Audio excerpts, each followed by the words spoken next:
요한복음 19장 28절로 30절까지 말씀이고 가상 7원과 예배라는 제목을 가지고 말씀 나누도록 하겠습니다. 28절, 29절, 30절 합독하십니다. 시작.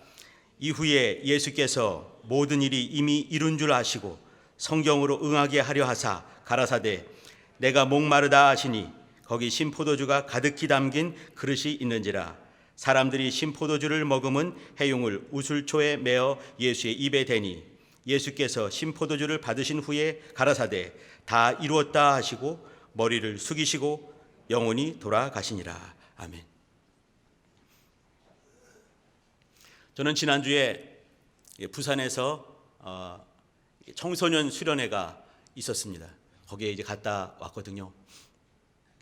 우리 성도님들 우리 한국교회에서 이렇게 보수다라고 하는 교회가 어떤 교회인지 대충 아십니까? 장로교회 많이 있습니다. 장로교회도 이제 이렇게 통합 합동이 있을 때 통합이 좀 자유롭고 합동이 좀 더 보수적이죠. 또 그 중에 좀 더 저희의 이렇게 깡보수, 왕보수라고 하는 데가 고신측입니다. 고려신학대학이거든요. 옛날에. 근데 이제 부산에 있어요. 제가 이제 지난주에 거기 가서 이렇게 우리 청소년 우리 친구들 몇 명 데리고 갔다 왔거든요. 고신 측에서 어떻게 예배를 드리신지 잠깐 보여드리고 싶습니다.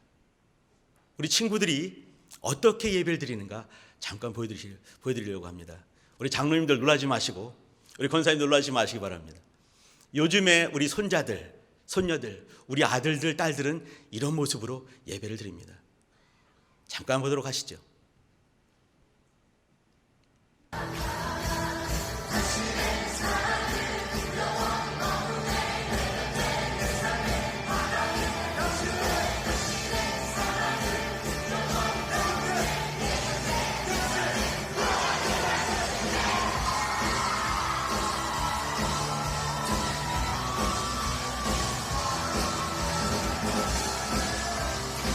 저 앞에 보면 아이들이 펄쩍펄쩍 뛰는 거 보이십니까?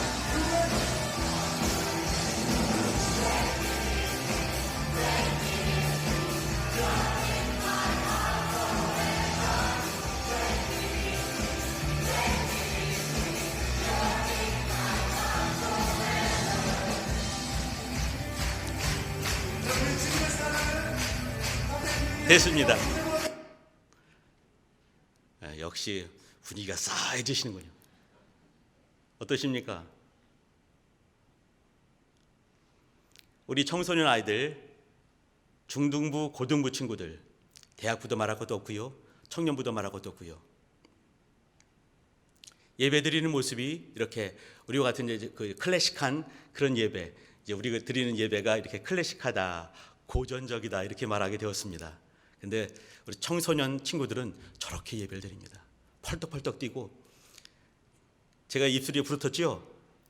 2박 3일 동안 뛰다 보니까 이렇게 부르트게 됐습니다. 펄떡펄떡 뛰다 보니까. 처음에 갔을 때는 이제 이렇게 우리 아이들 가서 물어봤어요. 처음에 탁 예배 드리고 6번 예배를 드렸거든요. 6번이라는 얘기는 그냥 밥 먹고 예배하고 밥 먹고 찬양하고 밥 먹고 기도하고 밖에 안 했다는 얘기입니다. 2박 3일 내내 별다른 프로그램이 없어요. 그냥 가서 줄기차게 찬양하고 펄떡펄떡 뛰고 또 빽빽 소리 지르고 또 기도하고 또 예배드리고, 말씀도 집회니까 길지요. 길게 해야 되면 1시간 반 뭐 이렇게 하지 않습니까? 그렇게 2박 3일 내내 그렇게 하고 온 거예요. 뛰기도 매일 뛰고. 입술 부르트만 하죠. 강은도 목사님 나오셔서 하는 말이 뭐냐면, 선생님들은 살살 뛰시기 바랍니다. 도가니가 다 나갑니다. 그러시더라고요. 근데 우리 친구들이 예배하는 모습이 있습니다. 우리 권사님들, 우리 장로님들은 많이 힘드실 것 같습니다. 우리 애가 하는 말이 뭐냐면, 처음에 딱 이제 예배 드리고 나서 눈이 아팠어요 이렇게 그러더라고요. 이게 번쩍번쩍 레이저를 막 쏘고 하니까 눈이 아팠어요, 눈이 피곤했어요. 이게 딴 애들은 뛰는데 우리 애들은 어떻게 할 줄 모르는 거죠. 문화적인 충격을 받는 거죠. 우리는 예배를 드리더라도 찬양을 하긴 할 텐데 저 정도는 아니거든요. 펄떡펄떡 뛰고 예배 드리게 시작하게 찬양하게 되면 애들이 쭉 나가서 요 앞에 쭉 씁니다. 요 앞에 다 서가지고 여기서 뛰는 거예요. 다 나가가지고 저쪽 뛰면 안 되겠는가? 근데 다 나가는 거예요. 이렇게 나가지고 펄떡펄떡 뛰고 소리 지르고 춤추고 또 얼마나 열심히 하는지 적응이 잘 안 되죠.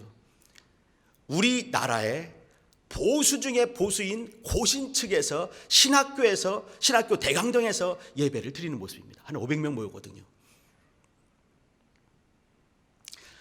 오늘 같이 이제 나눌 말씀이 뭐냐면 예배에 대한 얘기입니다. 예배 외양과 예배의 어떤 내부적인 생각을 한번 해주시기 바랍니다.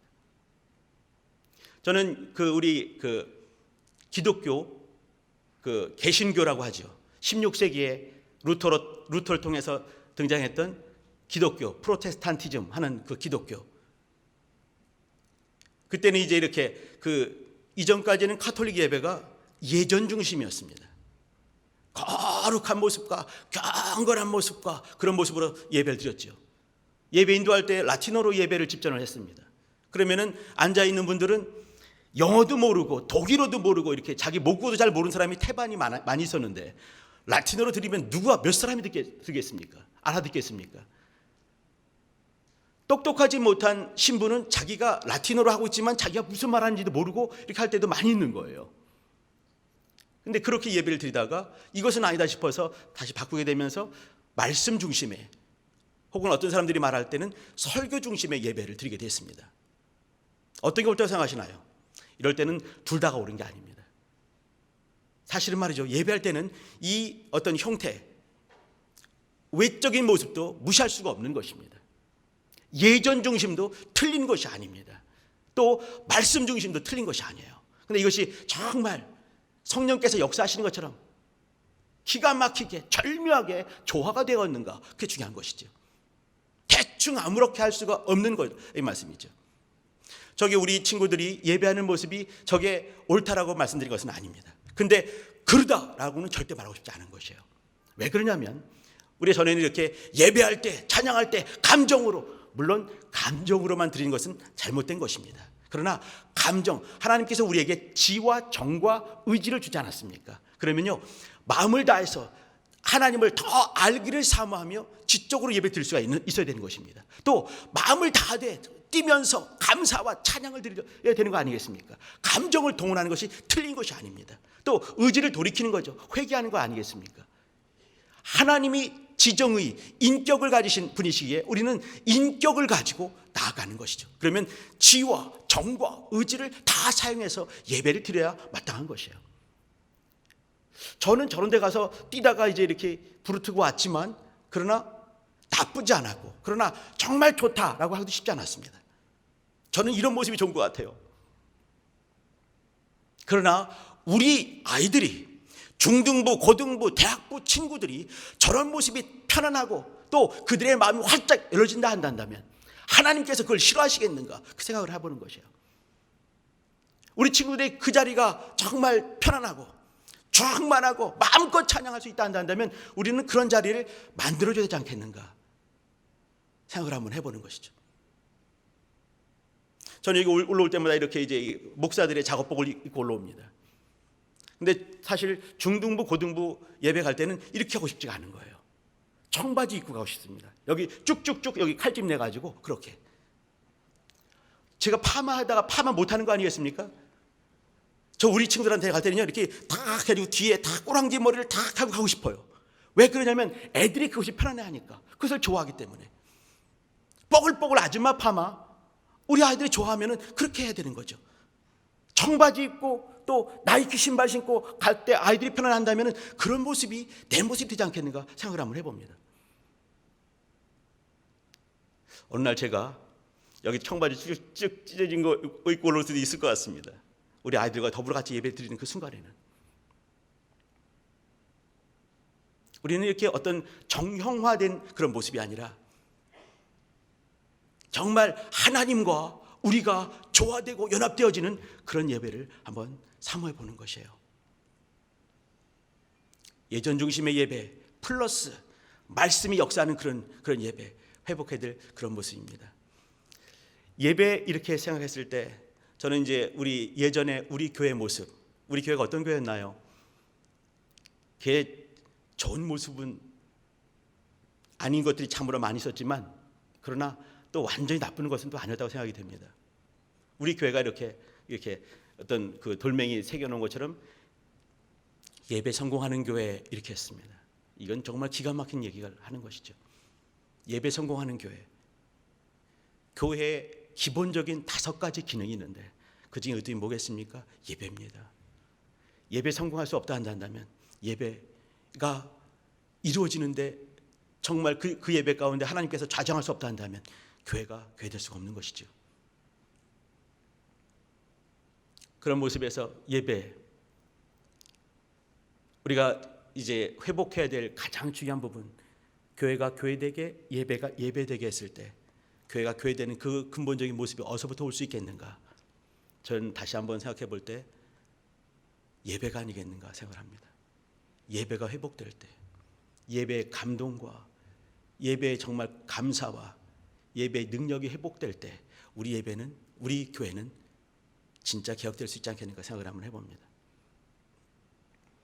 예배 이렇게 했을 때 말이죠, 여러 가지 할 말들이 많이 있겠지만 이 구약적인, 물론 이제 예배란 말은 신약에 딱 예배 한글로 된 찾아보게 되면 15번 등장을 합니다. 많이 나오지도 않아요. 그 중에 10번은 예수께서 말씀하셨어요. 요한복음 4장 20절부터 23절까지 예배에 대해서 10번을 말씀하셨습니다. 그리고 이제 이렇게 누가복음에 2번, 사도행전에 2번 등장을 하는 거죠. 그 예배, 구약적으로 보게 되면 말이죠, 그 예배란 말은 아바드, 에베드 이렇게 말했을 때 이것은요, 종이, 노예가 그 주인을 섬기는 모습을 이렇게 표현을 했습니다. 두렵고 떨림으로 하는 것이죠. 이건 책임이, 엄청난 책임 가운데서 이 종이 주인된 사람을 섬기는 모습이에요. 또 하나 모습은요, 완전히 부복하는 모습입니다. 철저히 낮아지는 것이죠. 낮게 납작 무릎 꿇어지고, 히브리 사람들은 무릎 꿇는 정도가 아니라 사실은 정말 납작 이렇게 엎드립니다. 이런 모습인 거예요. 이런 모습이 예배인 것이죠. 우리 성도님들 한번 예배 모습을, 구약의 제사 모습을 한번 떠올려 주시기 바랍니다. 제사 모습이 어땠나요? 양을 가지고 가지 않습니까? 이 양이 어떤 양이었을까요? 무슨 죄된 일이 발견됐을 때 저기 이제 이렇게 그 양들 노인들 가서 쫓아가서, 그것이 아니었어요. 히브리 사람들이 이렇게 사는 그 지형이, 사는 집의 모습이 이렇게 뜰 같은 모습이 있고, 텐트 안에 뜰 같은 모습이 있고, 그리고 또 좀 더 높게 있습니다. 그럼 제일 안쪽에는 엄마 아빠가 주무시는 거예요. 그 다음에는 아이들이 있고요. 제일 낮은 데는 양들이, 새끼 양들이 거기 있었습니다. 보통 1년 된 양들이 거기 있어요. 그러면 이 양들은 뭐냐면 애들과 같이 그냥 껴안고 있고 같이 있는 그런 양인 것이죠. 거기 놓고 키우는 것이에요. 새끼 양들. 그러면 죄가 발견됐을 때 이 양들을 안고 뛰어가는 것입니다. 그러면 이 양은 어떤 양이냐면요, 우리가 흔히 키우는, 집에서 키우는 그 이 애완 고양이, 그런 것들입니다. 그럼 내가 늘 보던 바로 그 놈이에요. 그걸 들고 뛰어가는 것이죠. 그래서 그것을 직접 각을 뜨고 피를 내고 제사를 드립니다. 누가 죽이겠습니까? 제사장이 죽이지 않습니다. 자기가 죽이는 거예요. 자기가 죽이고 자기가 각을 뜨고 그러나 피를 제사장이 갖고 들어가서 제사를 드리는 거죠. 그러면 이 얘기는 뭐냐면 죄가 있을 때 하나가 죽는 거죠. 하나가 뭐냐면 내가 늘 가까이 있었던, 우리 아이와 같이 잠을 잤던, 내가 늘 가까이서 봤던 바로 그 양을 갖고 가서 죽이는 거예요. 각을 뜨는 거, 이건 뭐냐면 죄에 대하여 각을 뜨는 것입니다. 내 죄가 얼마나 무서운가를 보게 되는 것이죠. 근데 이렇게 예배를 드리는 거예요. 죄에 대한 심각성, 또 가장 귀한 것으로 드리고, 또 이미 준비된 것으로 드리는 것이죠. 소재를 한번 기억해 주시기 바랍니다. 고운 가루로 드리는 것이죠. 가장 소중한, 가장 값비싼 그런 기름을 섞어서 드리는 것입니다. 정결한 가운데, 거룩한 가운데 드리는 것이죠. 예배하게 되면 상례하는 것이 뭐냐면 만남입니다. 친근히 만나는 것이죠. 하나님을 친근히 가장 가까이 만나는 만남이에요. 우리 성도님들 와서 이제 이렇게 구경을 하시면 안 됩니다. 예배를 들으셔야 되는 거예요. 하나님을 친근히 하고 하나님과 가까이 가는 시간들을 삼으셔야 됩니다. 또 하나님의 말씀에 굴복하는 것입니다. 굴복 단어 굉장히 좀 불편하시죠, 그죠? 근데 굴복입니다. 내 것까지 접는 것이에요. 굴복하는 것입니다. 인생과 내 본성과 반대되는 말씀이 들어올 때가 많이 있을 것입니다. 그때도 내 것을 내려놓고 접어버리고 하나님 앞에 굴복하는 것입니다. 철저한 굴복을 말하는 것이죠. 또 하나님의 말씀이 들려올 때 그 말씀을 하나님의 성품을 닮아가고 하나님의 말씀을 닮아가면서 또 실천하고 또 그것을 적용시키는 그것을 주일 이 시간부터 시작을 하는 것입니다. 제가 한 가지 여쭤보려고 합니다. 하나님을 가장 친근히 하셨던 분이 계십니다. 누구시겠습니까? 하나님 말씀에 철저히 굴복하신 분이 계십니다. 누구시겠습니까? 하나님 말씀 그대로 사신 분이 계십니다. 누구시겠습니까?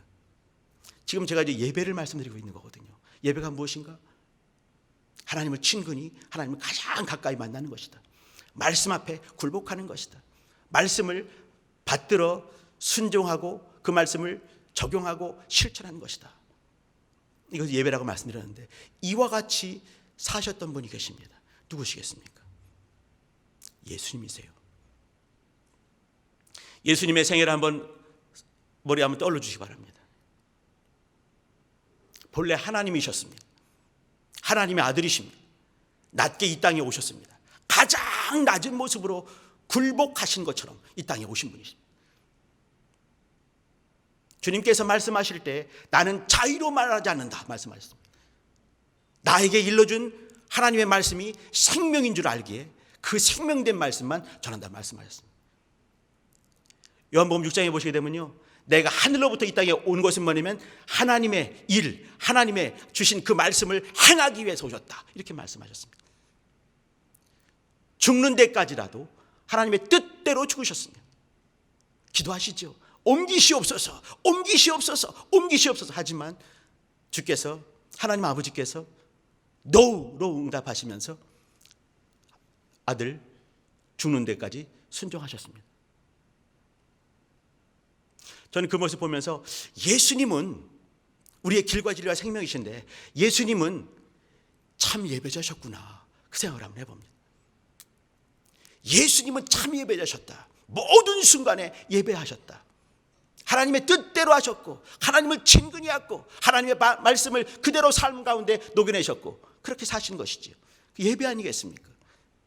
굳이 로마서 12장 1절에 산예배, 산제사, 하나님께 드려질 신령한 예배 이렇게 말씀하고 있는데 그 정도를 말씀하지 않다 하더라도 예수께서는 모든 순간에 예배자로 사셨습니다. 우리는 그 중에서 오늘 십자가에 달리신 그 모습을 한번 돌아보려고 합니다. 십자가에 달리셔서 말씀하셨던 7 말씀, 가상칠언 이렇게 말하지요. 가상칠언 속에 우리에게 가상칠언 말씀이죠. 이렇게 주님께서 말씀하셨을 때 그 말씀들을 어떤 사람이 듣고 마태, 마가, 누가, 요한은 그것을 이렇게 적어놨습니다. 7마디 가상칠언 우리 유명하게 하는 말들 다 알지 않습니까? 그러면 그 말씀을 왜 하셨을까요? 주님께서는 그 시간도 예배를 하고 계시는 거예요. 하나님 앞에 있는 것이죠. 하나님 앞에서 예배하는 모습, 또 하나님께 그 예배하면서 그것을 다 모든 사람들이 볼 수 있게 또 성경에 적혀질 수 있게 하신 것 아니겠습니까? 그것은 뭐냐면 하나님께서 우리에게 아들께서 예수께서 우리에게 요구하시는 것이 있는 거예요. 또 아들께서는 우리에게 주시고 싶어 하시는 선물들이 있는 것이죠. 가상칠언은 우리에게 최후의 마지막 선물로 우리가 주신 것입니다. 보여주신 것이죠. 크게 기도하시면서 그 기도 소리를 우리에게 들려주신 것이에요. 우리에게 무기 삼으라고, 살라고, 이 말씀 붙들으라고, 이와 같이 예배 드리라고 말씀하시는 것이에요. 예수께서는 예배자십니다. 예배자 예수. 예수님은 예배 모든 순간에 하나님 앞에서 예배를 드리신 분이십니다. 지금 마지막 예배 처소를 기억해 주시기 바랍니다. 예수님의 마지막 예배 처소는 십자가였습니다. 십자가에서 마지막 예배를 드리시면서 예배하는 모습을 우리에게 이렇게 공개적으로 보여주시는 것이에요. 이와 같이 예배달라. 이와 같이 하나님은 이와 같은 분이시고 나는 이와 같이 너에게 선물로 왔다. 나를 받으라 말씀하시는 거예요. 잘 말씀 한번 보도록 하십니다. 여기 7마디 말씀도 사실 시간적인 어떤 이렇게 첫 번째 말씀하신 거, 두 번째, 세 번째, 7번째가 있겠지요. 그걸 무시하고 대략적으로 말씀을 드리도록 하겠습니다. 먼저 말씀을 한번 봐주시기 바랍니다. 엘리 엘리 라마 사박다니, 마태복음 27장 46절, 마가복음 15장 34절 나와 있습니다. 엘리 엘리 라마 사박다니, 이 말씀이 어디 있겠습니까? 시편 22편 1절의 앞부분의 말씀입니다. 엘리 엘리 라마 사박다니, 여기 내 하나님이여, 여기 이제 그냥 이렇게 말씀하세요. 여기 다윗이 쓴 건데 내 하나님이여 이렇게 말한 거죠. 내 하나님이여, 내 하나님이여, 어찌 나를 버리셨나이까? 어찌 나를 멀리하여 돕지 아니하옵시며 내 신음하는 소리를 듣지 아니하시나이까? 이렇게 말했습니다. 다윗이 사울에게 쫓겨다니면서 고단한 중에 하나님께 기도하는 거죠. 내 하나님, 내 하나님, 어찌하여 내 기도를 들으시지 않습니까? 어찌하여 귀를 막으십니까? 어디 계십니까? 이런 말이죠. 하나님이 안 듣고 계시는 것입니다. 근데 가만히 보게 되면요, 시편 20편 다시 한번 읽어봐 주시기 바랍니다. 나중에요, 20편 3절, 이스라엘의 찬양 중에 거하시는 주여, 주는 거룩하시니이다, 이렇게 말했습니다. 6절에 보게 되면요, 나는 인생은 벌레와 같다, 이렇게 말씀하고 있죠. 또 10절에 보게 되면요, 하나님께서 내 기도와 나와 함께 하시고 나의 주가 되심을 그렇게 믿음으로 고백하는 것이에요. 이 얘기 중에는 그가 얼마나 힘들었는가를 말하는 것이지, 하나님이 귀를 막고 계신다, 하나님이 어쩜 이럴 수가 있어, 그것이 아닌 거예요. 예수께서 이 기도를 엘리 엘리 라마 사박다니 이렇게 말할 때는요, 예수께서 하실 수 있는 최고의 찬양을 드리고 있는 것이에요. 우리 인생을 보면서 하나님, 우리 세상을 사랑하셔서 아들을 주시기까지 우리를 사랑하신 분이 아버지 하나님 아니시겠습니까? 우리 인생들을 이와 같이 사랑하시는군요. 하나님의 아들이신 예수님을 이렇게 죽는데 내어놓으시고 또 마지막 예배 처소를 십자가에 드릴 수밖에 없게 그렇게 하나님께서 몰아가셨습니다. 요한복음 10장 17절 18절 보시게 되면요, 나는 죽을 권세를 가지고 죽는다 말씀하셔요. 왜 그런가요? 이것이 계명이다, 이렇게 말씀했습니다.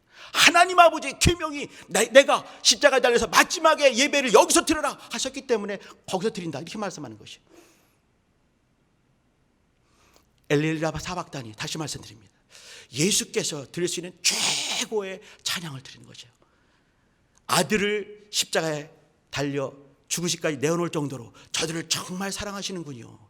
하나님은 사랑의 하나님이 옳습니다 라고 찬양을 드리고 있는 그 모습입니다. 두 번째 봐주시죠. 내가 목이 마르다, 오늘 19장에서 본 그 대목입니다. 내가 목이 마르다 이렇게 말씀하셨습니다. 여기 그 28절 보시게 되면 이렇게 말씀하고 있죠. 모든 일이 이미 이룬 줄 아시고 성경으로 응하게 하려 하사 목이 마르다 하셨어요. 주님은요, 이거 목이 마르다 하고 바로 입에 대자마자 바로 다 이뤘다 하고 이제 죽으시는 겁니다. 그러면 죽기 정말 1분 전에 혹은 30초 전에 요 얘기를 하시는 거죠. 내가 목이 마르다, 내가 목마르다 이렇게 했습니다. 이때도 기억하는 것이 뭐냐면 하나님 말씀이, 성경 말씀을 자기 속에 이루어가는 것이에요. 예수께서 시편 69편 21절에 있는 바로 그 말씀을 이루어가고 계시는 것입니다. 이거는 우리의 삶을 보여주시는 것이에요. 우리가 어떻게 살 것인가, 하나님 말씀이 내 속에서 이루어지고 적용이 되어지고 실천되어지고 그렇게 말씀을 닮아갈 수 있게 사는 것이 우리의 모습이고, 그것의 시점이 어디냐면 예배 이곳입니다. 말씀이 내 속에서 이루어지옵소서, 그 말씀을 주 앞에 드리는 것이에요. 여기 성경을 이루게 하기 위해서 내가 목마르다 말씀하셨습니다. 다음 세 번째입니다. 여자여 보소서 아들입니다. 예수님이 자신을 말한 것이 아닌 거 아시죠? 달려 계시면서 이렇게 요한이 있고 그 마리아가 있는 것이에요. 여자여 보소서 아들입니다. 요한아 내 어머니니라, 이렇게 하는 거죠. 왜 그랬을까요? 물론 예수님의 동생 야고보도 그렇고, 야고보, 요셉, 유다, 시몬 60년 넘어가면서 70년 되기 전에 다 순교합니다. 마지막까지 살 사람이 요한인 건 예수님 아시지요. 이 때문에 이제 이렇게 이 예수님이 그 친모였던 마리아를 그 마지막까지 살아있을 요한에게 부탁하는 거, 가족을 또 돌아보시는 예수님 볼 수도 있겠죠. 근데 그 정도로 보시면 안 되는 거예요. 또 한 가지가 뭐냐면, 맞습니다, 그죠? 또 한 가지 뭐냐면 요한이에요. 요한의 별명이 뭐겠습니까? 보아너기였습니다. 우레의 아들이었습니다. 그는 나중에는 사랑의 사도가 되었지만 그건 나중이에요. 아직까지도 보아의 어깨고 아직까지도 우리의 아들이었습니다. 성격이 불같은 사람이었지요. 그러면 그가 어느 순간에 갑자기 확 돌변할 수도 있겠죠. 근데 살아보니까 그게 아니더라고요. 대부분 이렇게 천천히 변화되든가 아니면은 오랜 세월 이렇게 이제 변화되는 거 아니겠습니까? 요한이 끝내 마지막 남아서 요한의 복음을 써야 되고 1, 2, 3서를 써야 되고 요한의 계시록까지 써야 됩니다. 그는요, 그러면 보아노기에서 머물면 안 되는 것이에요. 그러면 사랑의 사도로 바뀌어가는 것이죠. 예수님은 이제 곧 죽으십니다. 어떻게 가능할까? 제가 한번 고민해봤습니다. 어떻게 가능할까? 예수님을 그 당시에 가장 잘한 사람이 누구겠는가? 마리아 아니겠습니까? 날 때부터 뱃속부터 하나님의 아들인 것을 아는 사람이. 그러면 요한이 요한 될 수 있게 끝끝내 같이 있으면서 그의 삶을 많이 잡아줬던 사람이 누구겠는가? 제가 볼 때는 마리아라고 생각이 됩니다. 그 얘기는 뭐냐면 마리아가 가장 필요했던 마치 예수님과 같이 섬길 수 있는 그 아들을 삼아주는 것이고 또 요한을 가장 요한 될 수 있게 또 잘 잡아줄 수 있는 사람들을 이렇게 섬기게 이렇게 관계가 탁 맺을 수 있게 해주는 장면입니다. 우리 교회도 이렇게 보게 되면 말이죠. 이렇게 유튜브로 예배를 드리거나 이제 교회에서 사람 만나는 거 많이 부담스러워하면서 이제 그거까지 이게 놔버리는 그런 분들이 많이 계십니다. 물론 나올 수 없는 분들이 계십니다. 아프신 분들, 힘든 분들 계시죠. 이 초대교회 때도 말이죠. 집사들이 뭐 했냐면 감옥에 있는 사람들, 예수 믿다가 감옥에 있는 사람들, 또 예수 믿지만 또 아픈 사람들에게 이렇게 매일 성찬을 가지고 이제 이렇게 그 신방을 가는 겁니다. 예수님의 살과 피를 가지고 신방 가서 그에게 병상에 있는 혹은 감옥에 있는 사람들 신방을 했지요. 예수의 살과 피가 쫓아가서 신방하는 것입니다. 그렇게 했습니다. 가능하지요. 그런데 올 수 있는데도 불구하고 나오지 않는 모습들이 있어요. 온전치 못한 것입니다. 예수님은요, 마지막 순간에 십자가에서 예배 드리면서 마지막 순간에 한 것이 뭐냐면 사람 사이에 이렇게 관계를 맺어주는 거였습니다. 교회는요, 관계가 맺어지는 것입니다.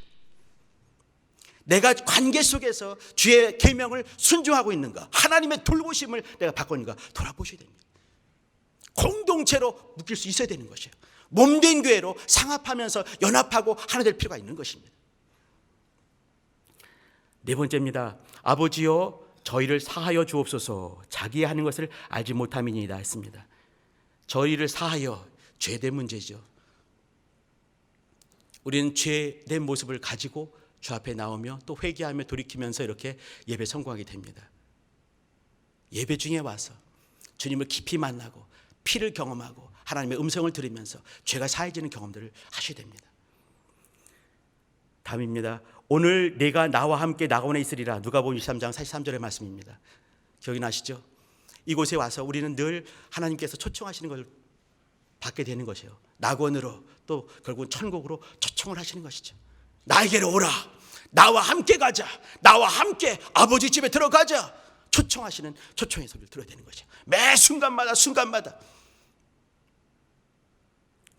여섯 번째입니다. 아버지여 내 영혼을 아버지 손에 부탁하나이다. 이렇게 말씀하십니다. 예수님의 믿음이에요. 예수님도 자신의 모든 것들을 다해서 그 믿음을 사용하신 겁니다. 아버지여 내 영혼을 아버지 손에 부탁하나이다. 이 말씀하시는 것, 이것은 우리를 위한, 저는 그렇게 확신합니다. 예수께서 그렇게 말씀을 굳이 이렇게 이 말을 하셔야만 되겠는가? 그렇지 않은 것이죠. 그럼에도 불구하고 들려주고 싶은 것이 있는 거예요. 이 말씀을 예수께서 하나님 아버지 앞에서 믿음을 사용하는 모습과 기도하는 모습을 보게 만들고 듣게 만드는 그런 마음을 갖고 계신 것이죠. 예배하는 모습을 그냥 실황 중계하듯이 보여주시는 것입니다. 아버지여 내 영혼을 부탁하나이다. 아버지 손에요. 이런 모습이 우리의 모습이죠. 예배는 바로 이와 같이 나의 모든 것들을 이렇게 공개하면서 아버지께 부탁하는 것입니다. 의탁하는 것입니다. 철저한 신뢰입니다. 철저한 의존이죠. 우리 얘는 이게 늘 의존한다고 한다고 이제 점점 아이들이 커갈수록 이렇게 독립해야 되는 것이죠. 그러나 우리는 점점 성장할수록 점점 깊어질수록 점점 의존하는 것이 우리의 신앙입니다. 하나님께 더 깊이 의존하고 내 문제를 공개하고 영적인 상태, 또 내 이 혼적인 그 많은 아픔들, 그것을 겪으시고 그것을 그대로 또 이렇게 다 체휼하신 분이 아들이기 때문에 아들께 나아가며 하나님 아버지께 나가는 것이죠. 의존적인 것, 믿음으로 의존적인 것, 철저히 그분을 신뢰하는 것, 신앙 아니겠습니까? 마지막입니다. 요한복음 19장 3절에 나와 있는 다 이루었다 하는 그 말씀입니다. 다 이루었다. 이 속에서 세상에서 가장 큰 아멘 소리 들리지 않으십니까? 진실로 그렇습니다. 다 이루었다. 하나님 아버지 앞에서 원수들이 듣게, 또 주님 앞에 무릎 꿇고 있는 우리 모든 이 주의 사람들, 믿음의 사람들이 다 들을 수 있게 가장 큰 울림을 하신 말씀이 뭐냐면 다 이루었다, 그 말씀이에요. 내가 그분을 의지할 수 있는 그 이유, 그분을 찬양할 수 있는 그 이유, 영원한 나라로 들어갈 수 있는 바로 그 이유, 내 죄가 순간에 씻어질 수 있는 그 이유, 다 이루신 그분 때문에 그렇습니다. 오늘 같이 나눌 말씀은 뭐냐면 가상칠언과 예배입니다. 다시 말씀드리면 예배자 예수님이십니다. 예배 처소가 어딘지를 기억해 주시기 바랍니다. 예배당이 어디였습니까? 예배 어디에서 예배하셨습니까? 주님의 마지막 예배 장소가 어디였습니까? 십자가였습니다. 마지막 순간에 마지막 믿음을 다하며 우리에게 그걸 다 보여주시고 선물로 주신 것이죠. 선물을 누릴 수 있는 우리 성도님들 되시기 부탁드립니다. 예배를 소중히 여기시기 바랍니다. 우리 삶의 중심 예수 그리스도였는데 그 예수가 어떤 분이셨습니까? 예배하시는 예수입니다. 예배하시는 예수, 삶을 통해서 예배하시는 예수, 매 순간 예배를 통해서 하나님 아버지 앞에 전폭적인 믿음을 공개하셨던, 그리고 그것을 우리에게 허락하신 바로 그 예수십니다. 예배자 예수, 그 마지막 예배 처소가 십자가였음을 기억하시고 금년 2020년 매 순간마다 예배 성공할 수 있는 복된 성도 되시기를 예수 이름으로 축원합니다. 기도하십니다. 기도할 때 하나님을 더 친근히 하나님과 만나는 예배하게 하여 주옵소서. 하나님 말씀에 철저히 굴복하는 예배 드리게 하여 주옵소서. 하나님을 닮아가는 예배 드리게 도와주시고 또 이와 같이 변화되어지며 적용하고 실천할 수 있는 예배자 되게 주님 은혜를 베풀어 주옵소서. 예수의 한번 부르기도 하십니다.